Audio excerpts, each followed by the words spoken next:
Hello, everybody, and welcome along to our webinar this morning. And today we've got the fabulous Vicki Mesiti with us from RMIT University here in Melbourne. And Vicki is an educator in the business law area. Now, Vicki will never tell you this, but she is much loved by her students. I've heard it firsthand from them myself. And therefore, it'll be no surprise that Vicki has won a number of awards for her teaching in the past. And one of those came from a teaching award for the course experience survey. So a fabulous experience by her students. And she's going to share a number of those innovations that she's introduced that have made a significant difference to not just the student outcomes, but also the experience for students, which is what they talked to me about. Vicki also received then an award where she was nominated by her academic colleagues in the vocational education cluster at RMIT as well. So Vicki is very well known for her student-centric approach to teaching and learning, and also has been teaching business law for a few years. It's a tricky subject to teach, I know, from many people who do teach it, and Vicki will go into some of that today and some of the ways she makes it more interesting for students to engage. So Vicki, on that, I'll hand over to you, but let people know that Vicki will talk for approximately 20 minutes, and then we'll have some time for questions and answers as well. And of course, the session will be recorded so we can share it with everybody who could make it today, but also for those who were unavailable. So Vicki, over to you, and thank you so much for joining us. We're delighted to have you. Thank you, and welcome everybody. I'll be very quick because it's only 20 minutes. And that's one of my innovations, keeping it brief, especially for our students. I've titled the session, How Quitch Helps Business Law Students to Think Outside the Square. And when it comes to innovation, I think that's a very good question in relation to business law. So I was actually just Googling the definition of innovation. And according to Google, innovative learning is the process of creating an atmosphere where students learn about new things regularly, question them, and think of new ideas on their own. And this definition certainly fits for business law and what we do in our course. So I'll just move forward. All right. So in terms of getting students to think differently and outside the square, one of the first questions I ask our students is in relation to the breath work that you'll see that dot point number 3 down there. They have no idea when they start the course why on earth we actually start with some meditation. All our classes we start with the meditation. So before we even begin the course, we have an announcement where we welcome the students and we actually ask them that question. So we might link a breath work, suggest that they do it, and then answer the question, what does it have to do with law? And a lot of them are very, very puzzled. So we don't give them the answer. We ask them to keep thinking about that question as we go along in the course. So I was hoping to do it, but given that we've only got 20 minutes, I won't. You'll see that it's a 2-minute quick focus reset. All our meditations come from Headspace, and they're fabulous because they're very easy to understand and they're very short. So we set those expectations about thinking outside the square from the beginning of the course and even pre-course. And you'll see that I've linked or copied our mission and vision onto the slide here. This sits on our homepage. And what we are trying to do is help the students join the dots across our new program courses. So in the first semester, our teachers have been encouraged, as a group, we worked this out ourselves, to have a very similar mission statement that is about making students work ready, life ready, and further study ready. And that is essentially RMIT's previous mission and vision. And we've stuck with it because we think it fits perfectly with what our goals are for our students. So that mission and vision is on our homepage. We make that an expectation from the start of the course and pre-course. We do that also with Quitch. So I'll just move that on. So Grain had said to me that this session is not just about Quitch, but I wanted to explain how we use Quitch because that is how I met Grain. And one of the reasons I was very, very keen to be involved with the development of Quitch in our courses was because of this idea of getting the students to think outside the square. So when our students first come to us in business law, what our CES surveys have shown is that a lot of them really think of it as a very boring subject, very theoretical. And that's okay, because that means that we've got something to work with. How do we challenge those expectations? So we do many things to challenge those expectations, including, for example, implementing the breath work and focusing on emotional intelligence. I'll come to that a bit later as well. So how does Quitch help with those things? We start by having a pre-course quiz, so getting students used to the idea of using the quizzes, but asking very peculiar questions sometimes. So we're moving away from the extrinsic motivators of rewards, and Quitch is very much related to a reward and that kind of mindset, that extrinsic reward. You do something because you get something out of it that's possibly even material, for want of a better phrase. And when I first started using Quitch, we did that a lot. So we focused on offering prizes, and it was very successful. And we would market it in our course that way with the leaderboards. Remember that you get an Amazon voucher if you're at the top of the leaderboard at the end of the semester. I've had to move away from that because I've encouraged other teachers to use Quitch. I did not think it was ethical for one to be offering prizes and not the others, or putting other teachers in that position where they felt they had to. So I had to reframe again how we used Quitch. And one of the ways that we do that is focusing even more on the questions that students get wrong. And it's been fantastic. So we are now rewarding them, not necessarily for getting it wrong, but the process of learning, right? So learning about why they got it wrong. And as I've explained to Grain before, the benefits of that is that we can get really excited when students figure out for themselves why they got the question wrong. And especially when it's a simple thing, right? When they're not being mindful, for example, about the instruction in the question.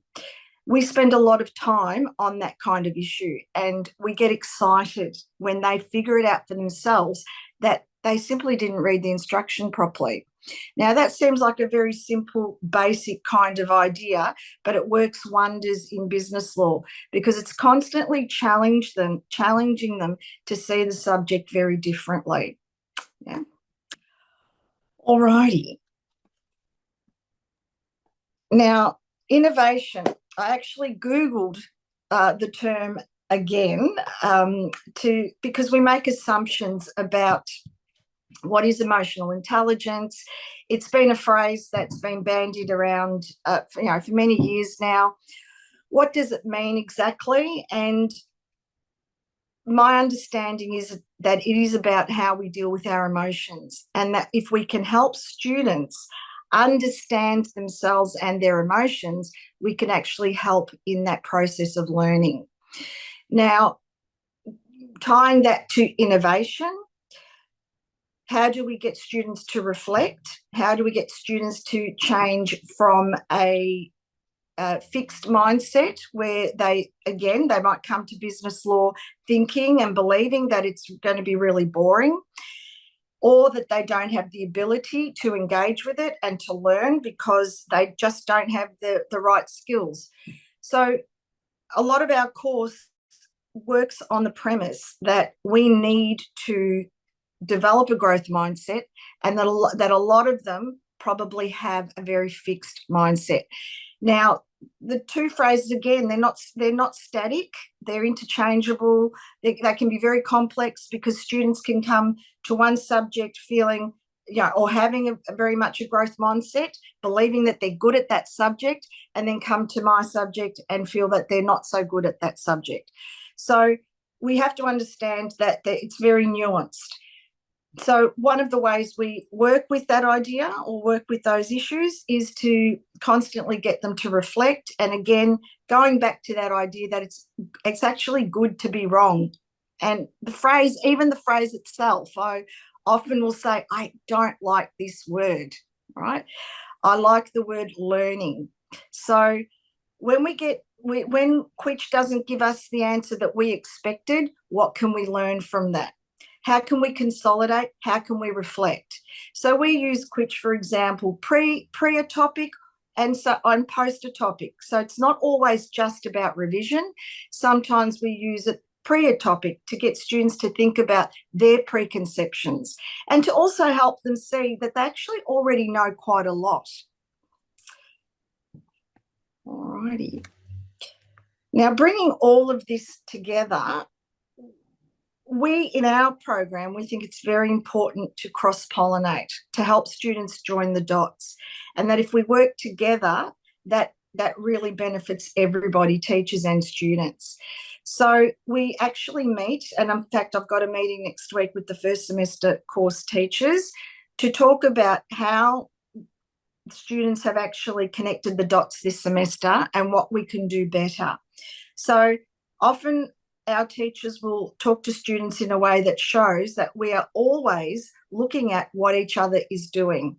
And so, for example, I might be discussing something about Parliament in my course, but refer to the course Business and Society, which also deals with ethics, for example.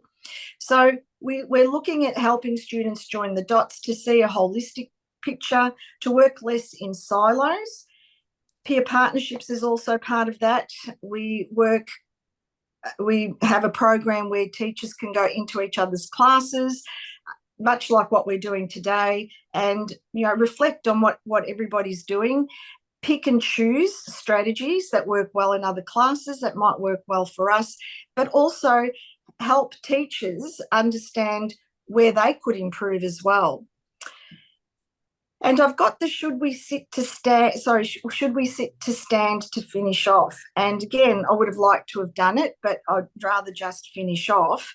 With the sit to stand, I put that dot point there because movement is very, very important to help students focus. So I've had students, for example, where I've done the breath work, where I've started a class with the breath work, and this happened to me this semester as well. I had a group of young men sitting on the side who couldn't stop laughing, and I'd had to stop the breath work a few times.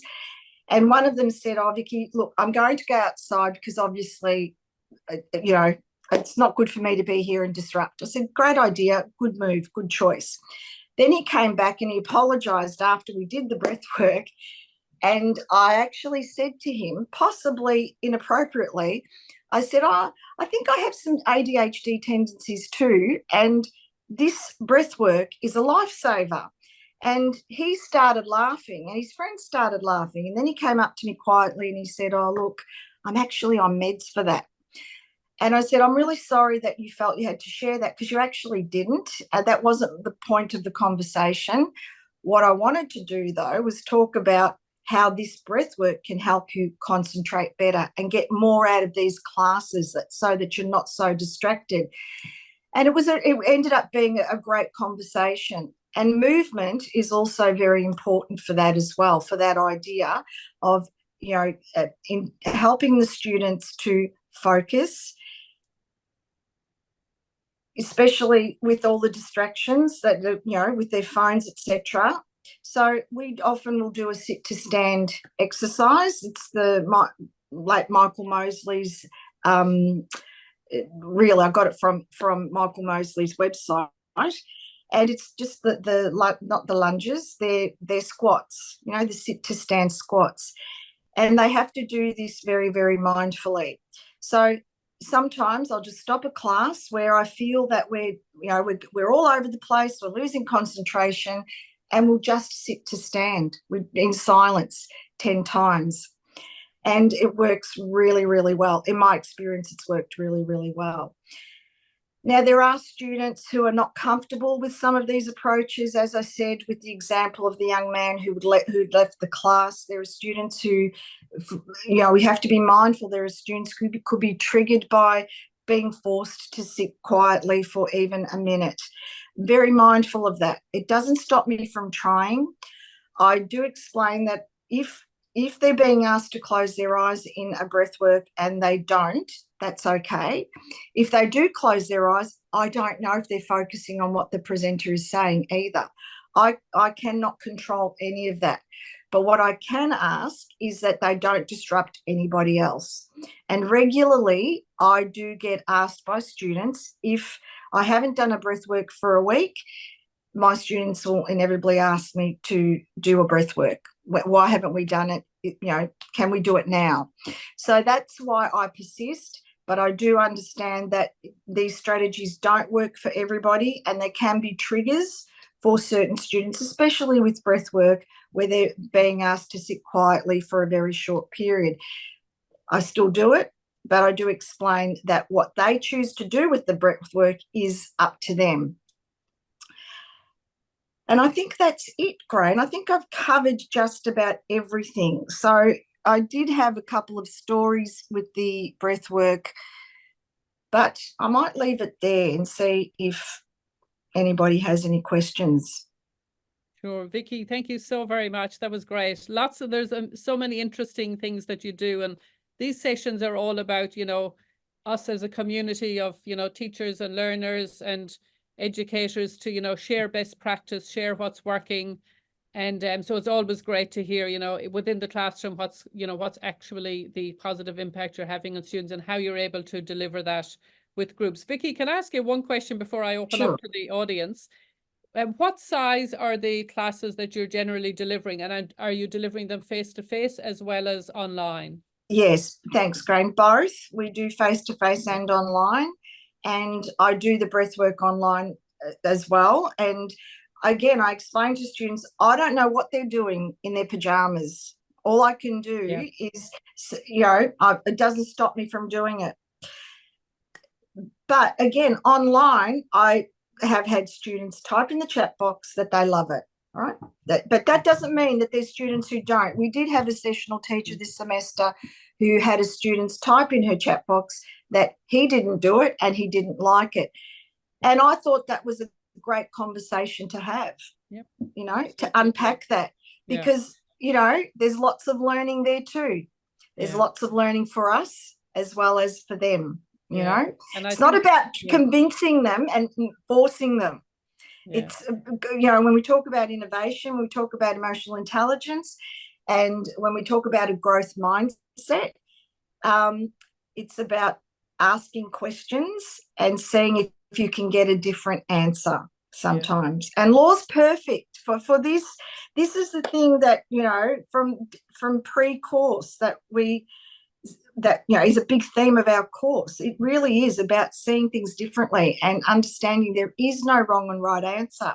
Right. And, I will always say to students, you may come up with a case study response that's completely different to the assessors.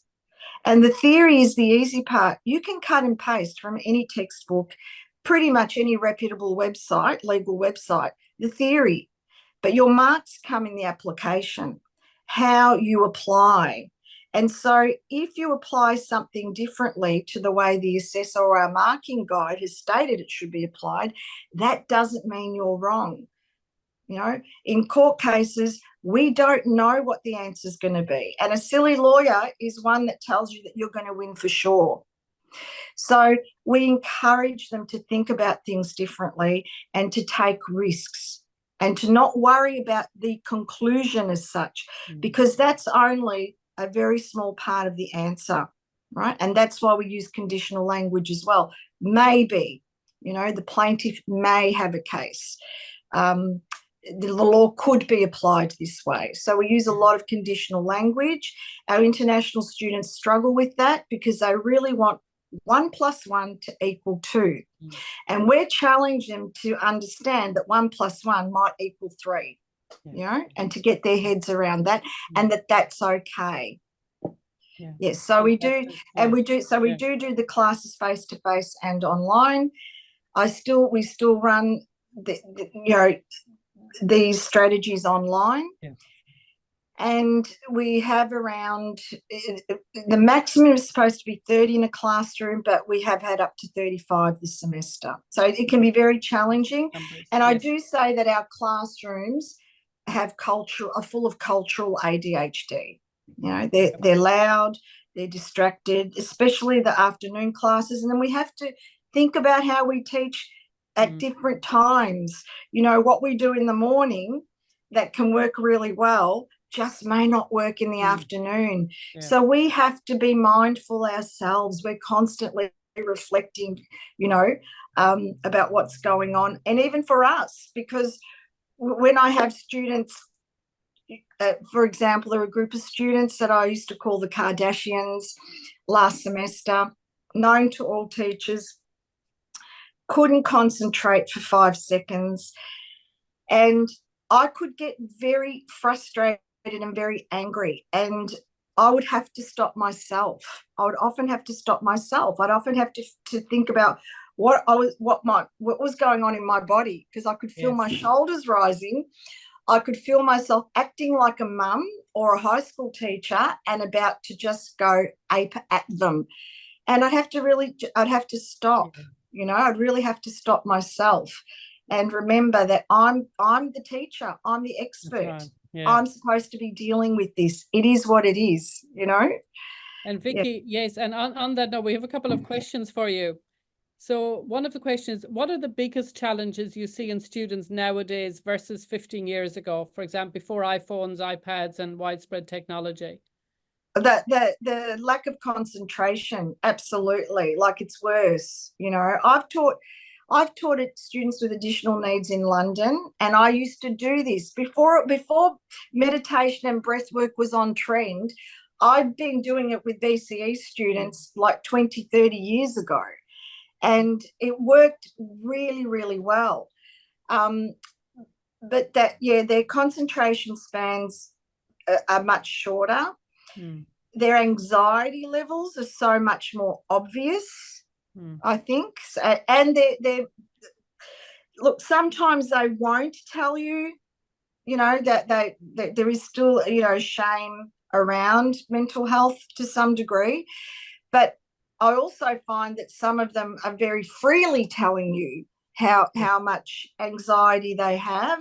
And so the word has a place for them now that perhaps we didn't see as much all that time ago. There's a lot more noise that you're competing with. So I find we're constantly marketing 101. How do you cut through that noise? How do you cut through that distraction? And the challenge for our program is that our ATARs have lowered.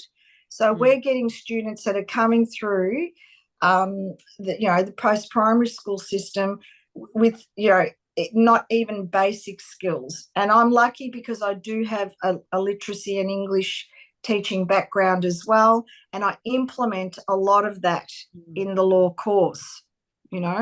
So I try to get around some of those issues that way and making it as relevant as possible. Like, if you can't see the relevance of law in the last 4 years, you'll never see the relevance of law, you know? And Vicki, I think that if there's one other question here that I think ties in with what you're talking about there, and the person's asking, what is the optimal length of time that you deliver a piece of content before you stop and seek feedback and interaction?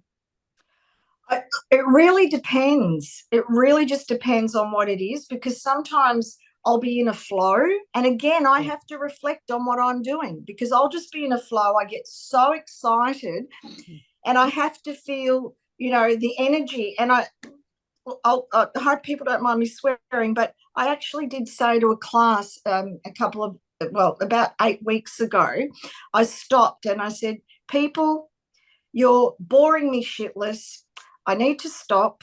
I need to reflect, because I'm not feeling any energy, and I find it very hard to teach like this. So I'm going to put on some music. I'm going to have a dance. You can do the revision, and then we'll regroup. So it really depends on what you're doing. It really depends on you getting the feel, I think. And again, it's about also asking the right questions. But there's no perfect answer, because sometimes I could do a tap dance. And I've said that to students in the past. I could do a tap dance on that desk and none of you would look up and care. You know, there are dynamics of groups that are like that. And it is what it is. And sometimes we may just have to let it go, you know. So it's about interpreting your audience, I guess, like we all do, and working that out in that moment, in that situation, depending on what you're doing. So, but I do have to monitor myself, because, as I said, I get really excited about some of the stories, you know, that I add to our shell, and I have to make sure that, you know, are they actually, are they listening? You know, but I can tell, like, there's times where you can see, you know, that they're so engaged with what you're saying, and there's just, you know, not a murmur in the room. And then there's times where, you know, they'll be doing that, you know, and then you'll stop and I'll say, okay, perhaps should we do a breath work, perhaps a break? And sometimes I'll chase them down the corridor, and I don't think that's good. You know, I really encourage them to get up and move when I give a break. And there's times where a handful will just refuse and they just go, and I have to let go. You know, I have to not make it about me. I get disappointed. I try to convince them, you know, we're going to start some pretty heavy material in a few minutes. You sitting hunched on your phone, it's not going to be helpful for what you're going to be trying to learn. But, you know, in the end, it is their decision, and I have to give them dignity too. It's their choice. That's right, their choice. That's right, Vicki. I would agree with you. And Vicki, we still have another question for you, if that's okay. Sure. And the other question is, how did you engage students before Quitch? So before you implemented Quitch, what were some of the other things you did? Oh, wow. Lots. We did lots of things, and we still use all those strategies. The quizzes have always been important in business law. They're very, very handy.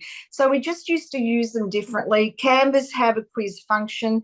It was painful, but I did use it. And also old school, to be honest, very old school. And I was thinking about doing it this semester, and I ran out of time for our final revision, where I basically do the old trivia night quiz, you know, where you have your four corners, for example, and you have on screen you'll have a multiple choice question.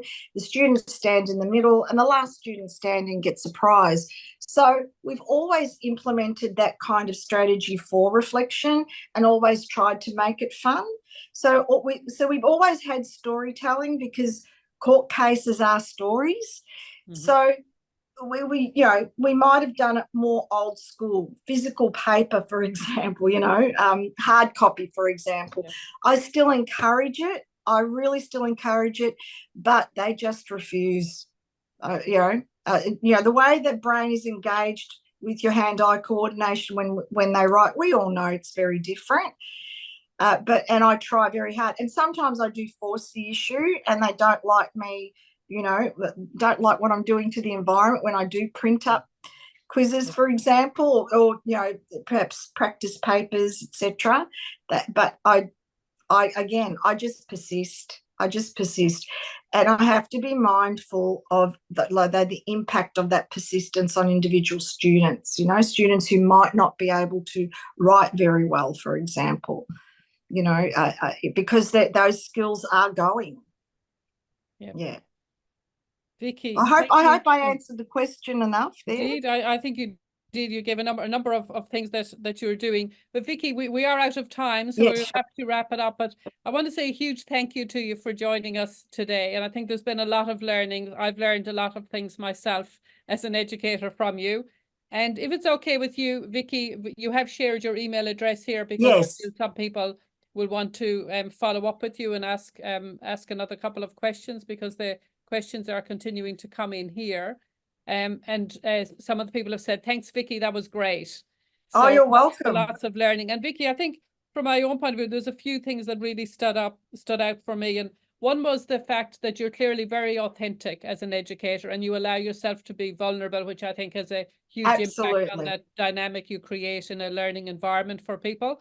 And that focus on emotional intelligence, I love that. I think that's critically important. And also you focused on about, getting things wrong and what a great opportunity that is for learning. And I think it's so important that we relay that to students, because you're quite right. You talked about them being frightened and scared that they're not going to get things right and feel that's right. Yeah. talk and so on. So the opportunity for us to be able to share, well, a number of people didn't understand this, and what a great opportunity it is. So so Vicki, a huge thank you for joining us. Really appreciate you giving up the time to do so. And also thank you to our audience who attended us today, and we'll send on the recording to you. So Vicki, I'll hand over to you for the last couple of words. Oh, that's it. Thank you so much. And thank you everyone for being here. It's been wonderful. Really enjoyed the experience. Right. Thank you so much, Vicki. Thanks, Graeme. Thanks for asking. Bye now. Bye, everyone. Bye.